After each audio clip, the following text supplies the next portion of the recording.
chaque événement de notre existence nous apporte quelque chose, une révélation, une marche à grandir. Alors c'est dans ce sens-là que je trouve ça très important. Moi, un jour, je cherchais des miroirs partout. Hein. Je me disais, j'en veux des miroirs. Puis c'est ce que j'appelle des miroirs, des situations conflictuelles, difficiles. Et je peux vous dire que j'en ai eu des gros. Hein. Oui, des gros. Parce que par la loi d'attraction, on s'attire oui. des situations et des personnes oui. qui sont en résonance avec oui. des mémoires que l'on porte. Oui. Hein, tu me confirmes, oui. que ce soit des mémoires qui dépendent de notre passé dans cette vie-ci ou dans des vies antérieures. Oui. Oui. Oui, absolument. Et des fois, il y a des gens qui nous révèlent des choses incroyables sans même s'en rendre compte. Bon, quelqu'un vient vous visiter. Puis vous ne savez pas pourquoi, tout à coup, il se met à vous incommoder. Ah, il vous irrite. Ah, vous vous sentez mal. Vous avez l'impression qu'il vous envahit. Ça va pas. Mais là, vous vous dites, mais qu'est-ce qui se passe? C'est la première des questions à se poser. Est-ce que c'est la personne qui a un problème ou c'est vous? Des fois, c'est les deux. Des fois, c'est la personne qui est vraiment envahissante. Des fois, elle ne l'est pas tant que ça. Elle est juste elle-même. Alors, moi, lorsque ça m'est arrivé dans ma vie, j'ai eu la chance, et je reconnais et je remercie encore le maître Abraham Mikhaël Ivanov d'avoir été dans ma vie parce que j'ai appris à réfléchir, à prendre du recul lorsque ça m'arrivait, puis me dire, mais qu'est-ce qui se passe? Qu'est-ce qui se passe? Qu'est-ce que ça vient de venir réveiller en moi? Mais cette personne qui est dans ma maison, j'ai comme l'impression qu'elle prend toute la place, qu'elle m'envahit. Et c'est là qu'on réalise, après réflexion, des fois ça peut prendre 2-3 jours, des fois 2-3 semaines, des fois 2-3 mois. Mais il faut y penser au lieu de jeter le blâme sur la personne qui est venue. La personne n'a été que le déclencheur d'une situation qui n'a pas été réglée dans notre vie, simplement.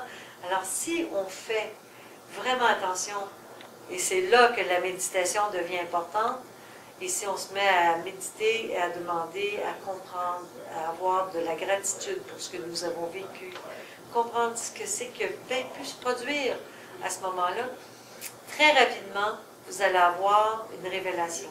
Et qu'est-ce que tu conseilles aux personnes? Parce que, comme tu dis, ça sert de déclencheur, une situation. Ouais.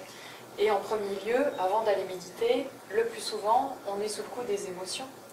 Ouais. Alors, comment prendre du recul dans le premier temps, par rapport aux émotions, pour arriver à faire ce travail? Bon, premièrement, la si moutarde pour nous toi, monte au nez. Non, c'est pas automatique. Non, il y a des trucs. Effectivement, il y a des méthodes de travail. C'est certain qu'on pourrait mettre la personne dehors, claquer toutes les portes, faire une grosse colère, puis se mettre à bouger. C'est ça. Alors, vous savez, lorsque la colère se met en mouvement en nous, c'est une force qui est tellement grande qu'elle veut tout bouger. Elle veut sortir, elle veut s'arrêter, elle veut vraiment s'arrêter, cette colère. Elle veut s'arrêter. Mais elle ne trouve pas le moyen de s'arrêter, à moins qu'on s'arrête de bouger. Parce qu'à partir du moment, parce que vous savez, quand on s'énerve, on bouge, hein? Ça s'extériorise. Ça s'extériorise, hein? Alors on bouge, on marche, on claque les portes, puis bon, on s'énerve, mais en fin de compte, c'est que cette colère veut prendre tellement de place en nous qu'elle veut s'arrêter. En fin de compte, elle veut arrêter. Elle veut fuir cette colère. Et c'est pour ça qu'on bouge. On pense qu'elle va fuir, parce qu'on bouge. Mais en réalité, c'est l'inverse qu'il faut faire. Il faut s'arrêter, complètement s'arrêter. S'asseoir et respirer. Tout simplement respirer. Parce que c'est le seul, ça c'est le maître Mikhaël qui nous donnait cette technique de travail. Et en respirant, la colère s'efface, s'arrête. Tout s'adoucit à l'intérieur de nous. Ça change tout. Puis c'est ça qui n'est pas facile. C'est pas facile d'arrêter la colère. C'est pas facile d'arrêter la violence qui veut prendre la place lorsqu'une situation nous incommode.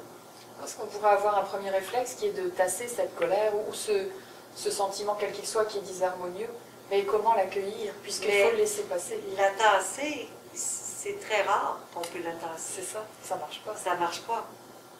La tasser, elle ne veut pas se faire tasser. C'est pour ça qu'on bouge, qu'on s'énerve, qu'on marche vite, qu'on marche fort, puis parce qu'elle ne veut pas se tasser, la colère.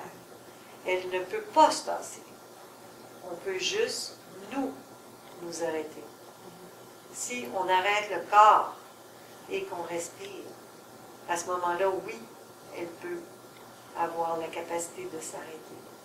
Mais tant qu'on n'a pas cessé, tant qu'on n'a pas arrêté le mouvement de la colère qui a pris place en nous, elle est comme un feu qui veut embraser tout ce qui bouge, tout ce qui est autour.